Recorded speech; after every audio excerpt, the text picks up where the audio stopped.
c'est celle de Paolo Grassino, qui a largement marqué les esprits, hein. Une belle expo. On voit tout de suite les images. Voilà, cette image de cette meute un peu impitoyable, la déchéance avec cette voiture calcinée. Oui, c'est ça, c'est un fourgon calciné couché sur le flanc, à l'intérieur duquel une meute visiblement semble garder un territoire, avec des chiens donc, qui sont très inquiétants, puisqu'ils n'ont pas d'yeux, leurs orbites sont vides, ils n'ont pas de gueule non plus. Et c'est une œuvre qui est d'autant plus dérangeante qu'elle est réalisée avec un matériau qui est en fait de l'éponge au départ, Oui. de l'éponge tissée recouverte de cirage noir. Donc c'est une œuvre violente, mais dont la texture est extrêmement douce, d'où son titre Analgesia 900. Analgesia, ça renvoie aux analgésiques, c'est-à-dire ces médicaments censé supprimer la sensation de douleur. Oui. Et donc c'est un artiste italien, Paolo Grassino, d'une 30aine d'années, qui a réalisé ça. C'est une œuvre qu'on avait découverte au musée d'art moderne de Saint-Étienne il y a quelques années. Elle avait été exposée dans une exposition collective.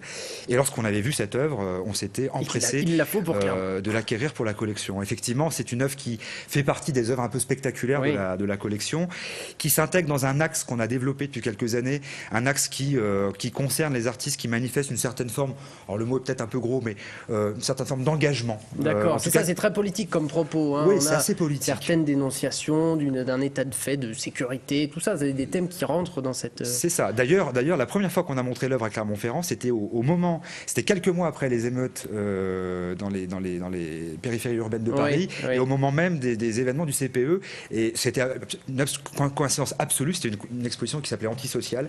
Et évidemment, nous, une exposition, on la prépare 1 an, voire 2 ans à l'avance. Et il s'avère que c'est tombé à ce moment-là. Il y a des gens qui venaient nous voir en disant c'est formidable, c'est d'actualité.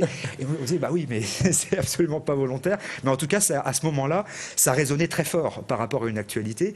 Mais c'est une œuvre qui a une pluralité de sens. C'est-à-dire que ça peut être tout à la fois un vestige d'émeute urbaine, ça peut être également un simple camion abandonné dans un terrain vague. Ça peut être aussi une œuvre qui a des propriétés liées à la littérature d'anticipation. Je pense notamment à un recueil de nouvelles qui s'appelle Demain les chiens, écrit dans les années 50.